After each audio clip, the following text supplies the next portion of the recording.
Di balik senyum manis dan rumah megah, tersimpan rahasia yang kelam. Ketika cinta berubah menjadi pengkhianatan, ketika kasih sayang berganti dengan air mata, inilah kisah seorang ayah, seorang anak, dan seorang ibu tiri yang menyimpan ambisi berbahaya. Sebuah cerita penuh cinta, perselingkuhan, dan perebutan kepercayaan. Siapkah Anda menyibak tirai gelap ini? Mentari sore menembus kaca besar rumah mewah di kawasan elit. Suasana tampak hangat dari luar, namun di dalamnya menyimpan rahasia gelap. Rangga, seorang pengusaha sukses, baru saja menikahi Nadia, wanita muda berparas cantik. Mereka pindah ke rumah baru bersama Alia, anak perempuan Rangga yang berusia 15 tahun.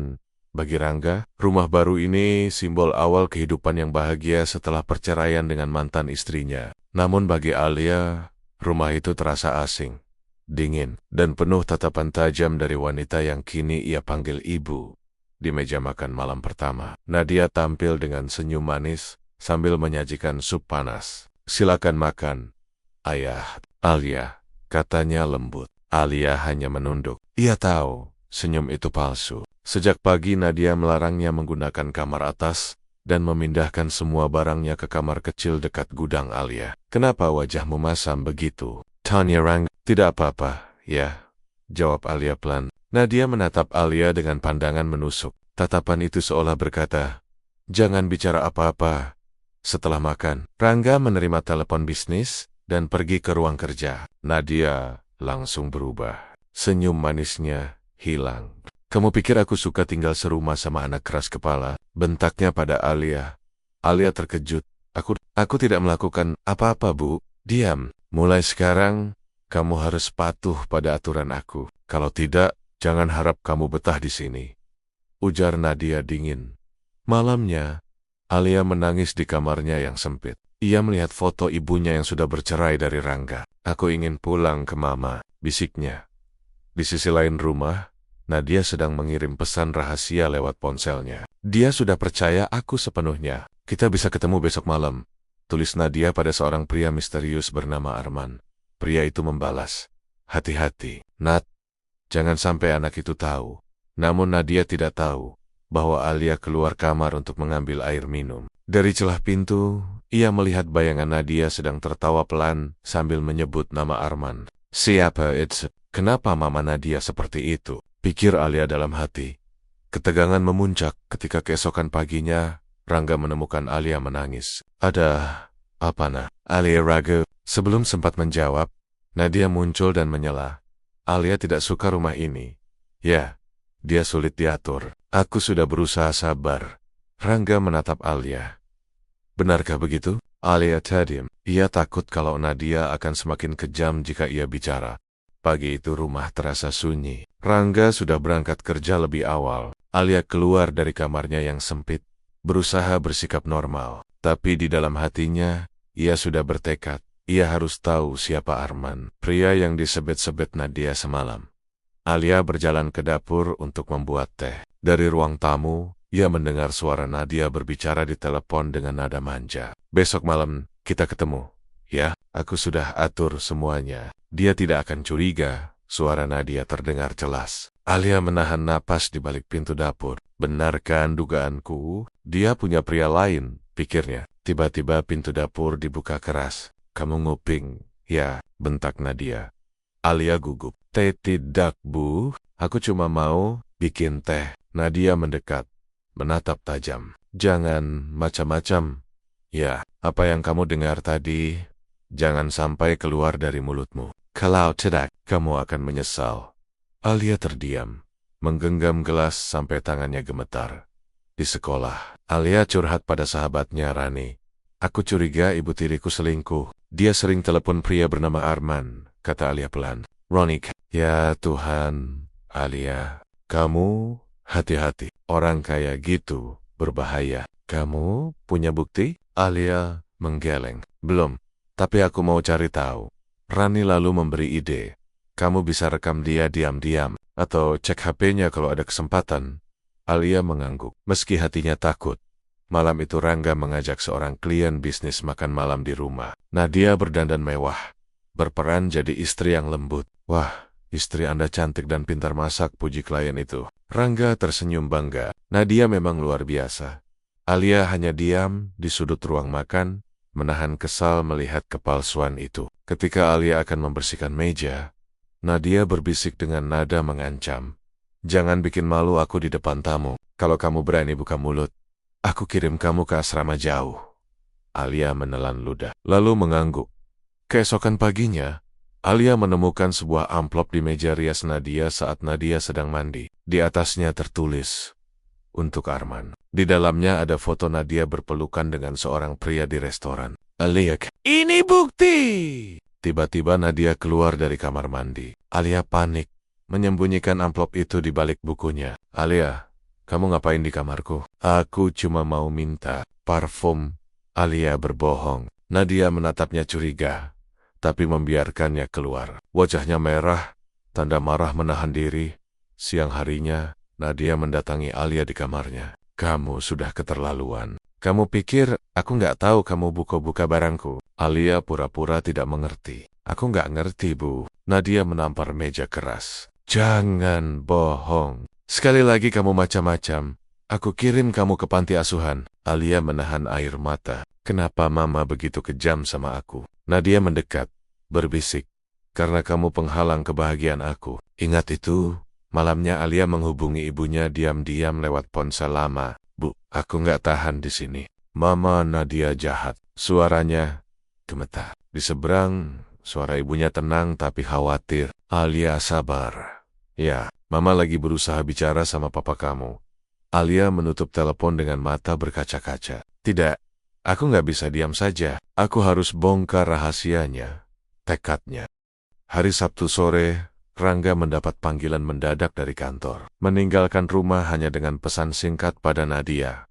Begitu mobil suaminya keluar, Nadia bersiap pergi. Ia mengenakan gaun hitam elegan dan parfum mahal. Alia yang mengintip dari balik pintu kamar langsung curiga. Dia pasti mau ketemu Arman. Gumam nih, tanpa sepengetahuan Nadia, Alia menyusul dengan sepeda ke arah pusat kota. Dari kejauhan ia melihat Nadia masuk ke restoran mahal dan bertemu seorang pria berjas abu-abu. Arman. Alia mengeluarkan ponsel usangnya, memotret mereka diam-diam. Tapi lampu blitznya tidak sengaja menyala. Nadia menoleh sekilas, namun Alia keburu sembunyi di balik mobil. Gawat, dia hampir melihatku. Alia berbisik, jantungnya berdebar. Malamnya, setelah kembali, Nadia langsung merah-merah di rumah. Kamu pergi kemana sore tadi? Tanyanya tajam pada Alia. Ke rumah Rani. Jawab Alia berbohong. Nadia mendekat, menatap tajam. Jangan bohong. Aku lihat ada seseorang mirip kamu di dekat restoran. Kamu ikut aku ya? Alia terdiam. Aku nggak tahu yang ibu maksud. Nadia menggebrak meja. Sekali lagi kamu macam-macam. Aku pastikan kamu dibuang dari rumah ini. Rangga pulang lebih cepat dari kantor. Ia mendapati Alia sedang menangis di kamar. Ada apa, Nak? Kenapa wajahmu pucat begitu? Alia ragu. Aku cuma kangen Mama. Rangga mengelus kepala putrinya. Saya bayar. Nadia itu sebenarnya sayang kok sama kamu. Dia cuma butuh waktu. Alia hanya mengangguk. Hatinya pahit karena tahu kebenaran yang Rangga tidak tahu. Di sisi lain, Nadia berpura-pura menghidangkan sarapan sambil tersenyum. Mas, aku sudah siapkan bubur kesukaan kamu, katanya lembut. Rangga tersenyum lega. Sama sekali tak menyadari perang dingin antara istri barunya dan anaknya. Di sekolah, Alia menunjukkan foto hasil jepretannya pada Rani. Itu kan bukti! Kamu harus kasih lihat papa kamu, ujar Rani. Alia menggeleng. Aku belum berani. Papa pasti marah. Rani lalu memberi ide. Kalau begitu, kamu ikuti mereka sekali lagi. Cari bukti yang lebih jelas. Alia mengangguk dengan tekad baru. Malamnya, ponsel Alia mendapat pesan tadi kenal. Hentikan menyelidiki aku. Kalau tidak, aku buat hidupmu hancur. Alia terkejut. Ini pasti Nadia. Dia tahu, pikirnya. Beberapa hari kemudian, Nadia mengumumkan di depan Rangga. Mas, aku mau belanja keluar kota sebentar. Rangga mengangguk. Hati-hati ya. Alia yang mendengar langsung curiga. Dia pasti mau ketemu Arman lagi. Setelah Rangga keluar, Alia pura-pura sakit agar tidak berangkat sekolah. Begitu Nadia pergi, ia diam-diam mengikuti naik bus kota. Ia melihat Nadia masuk ke hotel kecil di pinggir kota. Alia berusaha mendekat dan memotret. Tetapi seorang pria tiba-tiba menarik tangannya. "Kamu ngapain di sini, Dik?" kata pria asing itu. Alia ketakutan, berlari kabur. Ia hanya sempat memotret plat mobil Arman yang terparkir. Malamnya di rumah, Nadia membawa pulang tas belanja sebagai alibi. "Alia, besok kamu ikut aku belanja ya. Sekalian kita akrab," ucapnya manis. Alia hanya diam. Nadia mendekat, berbisik, "Aku tahu kamu ngikutin aku. Jangan coba-coba ya. Kalau foto itu sampai di tangan ayahmu, aku habisin masa depan kamu." Alia gemetar. "Aku nggak takut," balasnya lirih. Nadia tersenyum sinis. "Kita lihat nanti." Alia kembali menghubungi ibunya. "Bu, aku punya bukti kalau Mama Nadia selingkuh. Aku juga diancam." Suaranya gemetar. Di seberang, suara ibunya tegas. "Alia, kamu harus hati-hati. Jangan sendirian. Mama akan cari cara supaya Papa tahu." Alia menghapus air matanya. "Aku nggak mau diam lagi, Bu. Aku harus lindungi Papa." Alia berdiri di jendela, menatap lampu kota. Di kamar sebelah, Nadia sedang menatap foto Alia di ponselnya. Sambil berkata pelan, "Anak itu sudah terlalu jauh. Aku harus lakukan sesuatu sebelum dia hancurkan semua rencanaku." Pagi itu, Alia duduk di taman sekolah bersama Rani. Wajahnya terlihat lelah, tapi matanya penuh tekad. "Ron, aku nggak bisa cuma diam. Papa harus tahu siapa sebenarnya Nadia," katanya pelan. Rani mengangguk. "Kamu harus punya bukti kuat, Alia. Rekam suara, rekam video, biar nggak bisa dibantah." Alia menarik napas dalam. Malam ini, aku akan coba rekam pembicaraan Nadia dengan Arman di rumah." Nadia mulai menunjukkan wajah aslinya lebih terang-terangan. "Kamar ini harus kamu bersihkan tiap pagi. Jangan malas," bentaknya pada Alia. Alia hanya diam, mencoba menahan emosi. Nadia mendekat, berbisik, "Kamu pikir papa kamu bakal percaya sama kamu? Dia lebih percaya sama aku. Jadi berhenti berusaha." Alia menggigit bibirnya, menahan marah. Suatu sore, Rangga pulang lebih awal. Ia melihat Nadia berbicara di telepon dengan nada manja di halaman belakang. "Nanti kita atur ketemu lagi." Suara Nadia lirih. Begitu Rangga muncul, Nadia langsung menutup telepon dan tersenyum. "Mas, kok pulang cepat? Siapa yang barusan kamu telepon?" tanya Rangga. "Oh, itu supplier toko online aku," jawab Nadia cepat. Rangga mengangguk, tapi ada kerutan di dahinya. Untuk pertama kalinya, benih curiga mulai muncul. Malam itu, Alia sengaja menaruh ponsel lamanya yang sudah diaktifkan aplikasi perekam di bawah meja makan, tempat Nadia sering menerima telepon. Beberapa jam kemudian, ia mendengar Nadia berbicara lirih di ruang tamu. "Aku nggak sabar, Man. Semua harta ini bakal jadi milik kita. Anak itu cuma batu sandungan." Rangga terlalu bodoh buat sadar. Suara Nadia jelas terekam. Alia tersenyum pahit. "Ini bukti yang aku cari." Keesokan paginya, Alia menemui ibunya diam-diam di sebuah taman. "Bu, aku punya rekaman suara Nadia dengan pria itu. Dia ngomongin Papa," kata Alia sambil menunjukkan ponsel. Ibunya terkejut. "Alia, ini bukti besar. Tapi kita harus hati-hati. Jangan langsung tunjukkan ke Papa. Kita rencanakan dulu." Alia mengangguk. "Aku mau Papa dengar sendiri."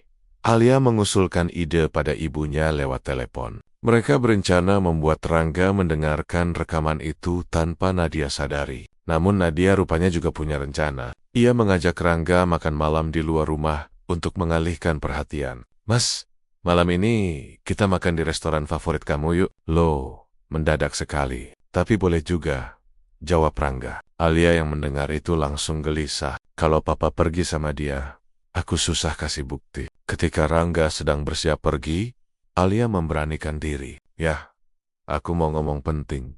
"Ada apa, Nak?" Alia ragu. Aku punya rekaman suara Mama Nadia." Belum sempat selesai, Nadia muncul. "Alia, nggak sopan ngomong begitu."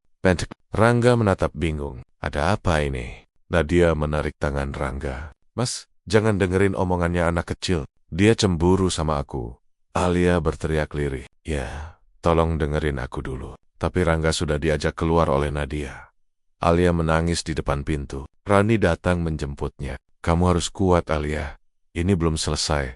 Malam itu di restoran, Nadia melihat ponselnya. Ada notifikasi tak dikenal yang mengindikasikan perekaman. Wajahnya langsung berubah pucat. Dia menyadap aku. Gumam nih. Ia tersenyum tipis pada Rangga sambil meneguk wine. Mas, aku pulang duluan ya. Aku agak pusing. Rangga mengangguk. Nadia pulang sendirian. Sampai di rumah, Nadia langsung masuk ke kamar Alia. Ia menemukan ponsel lama yang tersembunyi di bawah meja. Berani-beraninya anak ini, katanya sambil menggenggam ponsel itu erat-erat. Wajahnya kini penuh amarah. Besok aku harus singkirkan dia dari rumah ini sebelum semuanya terbongkar. Alia menatap ponselnya yang lain. Menyadari Nadia sudah menemukan salah satu bukti, tapi ia masih punya salinan rekaman itu di flash disk. Di sisi lain, Nadia duduk di ruang kerja, merencanakan langkah kejam berikutnya.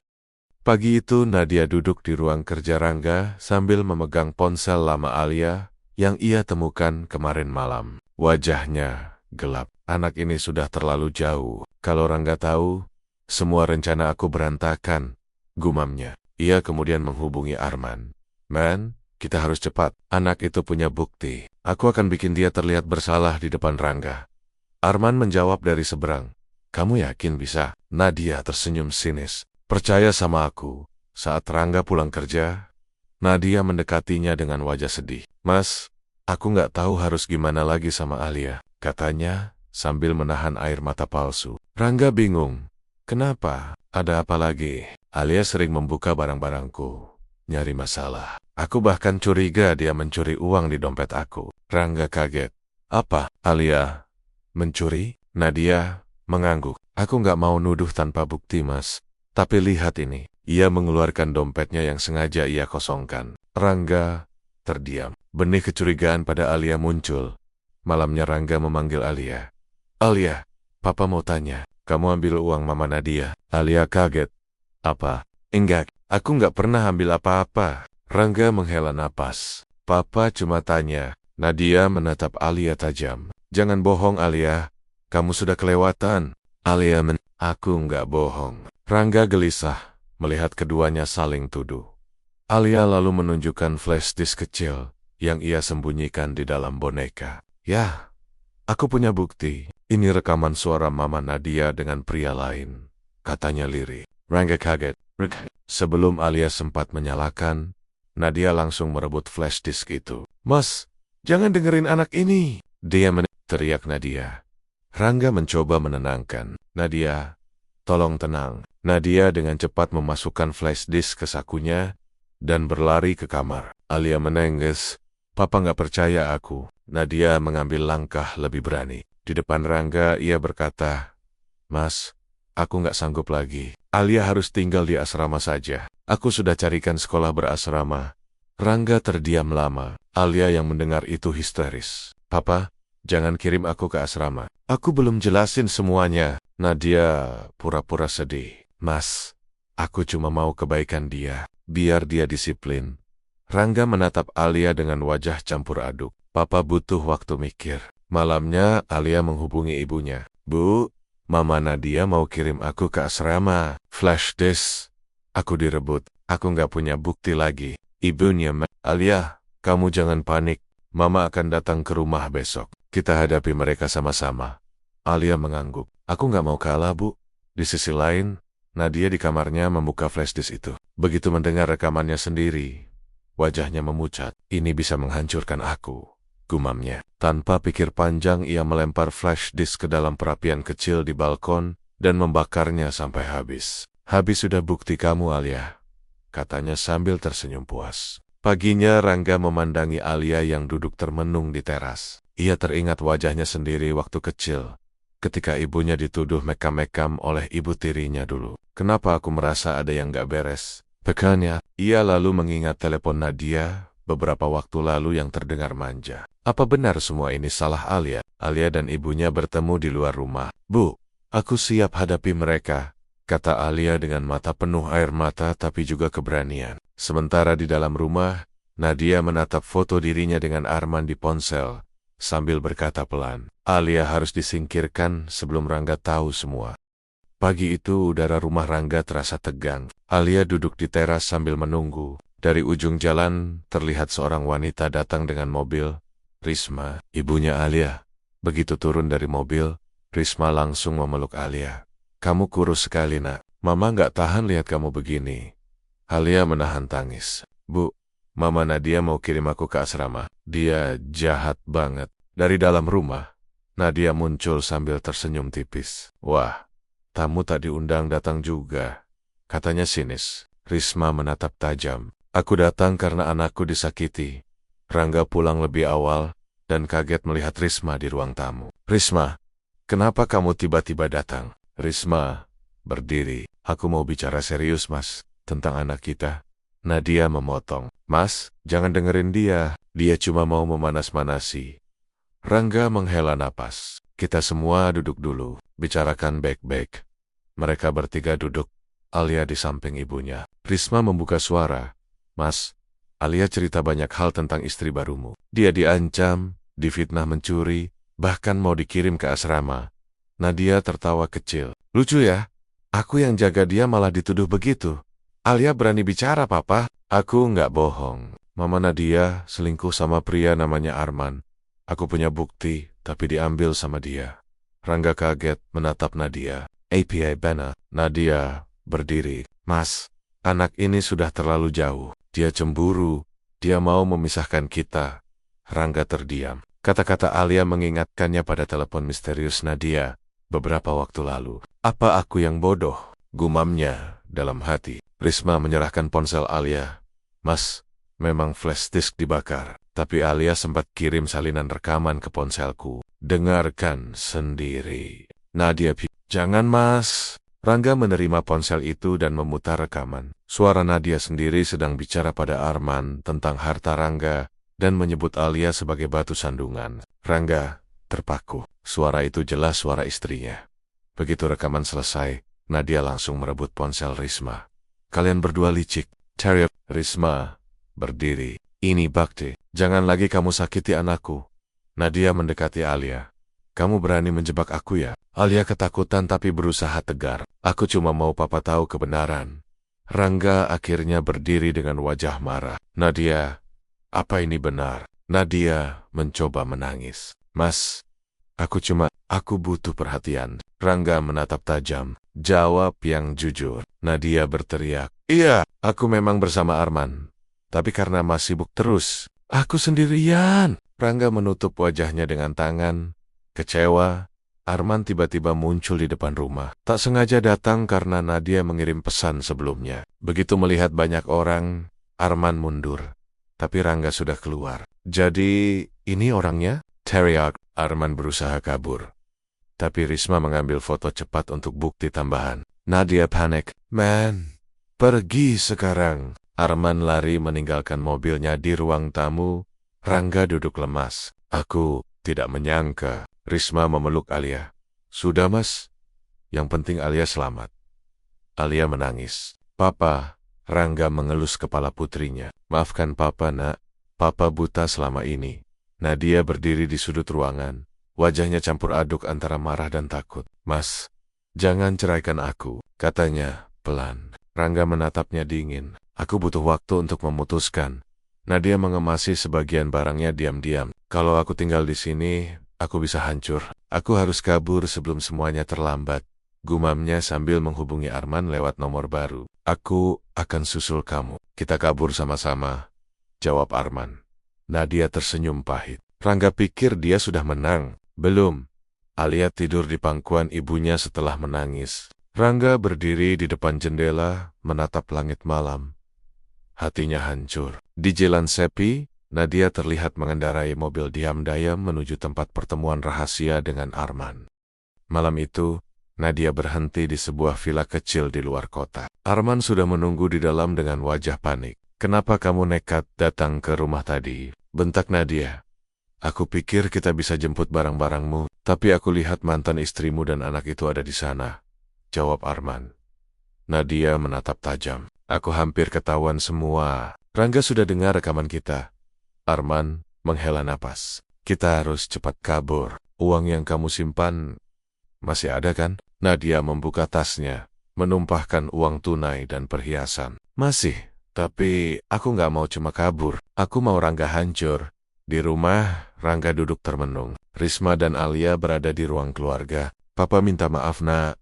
Papa nggak percaya kamu dari awal, kata Rangga lirih. Alia memeluk ayahnya. Aku nggak marah ya. Aku cuma mau kita aman. Risma ikut bicara mas.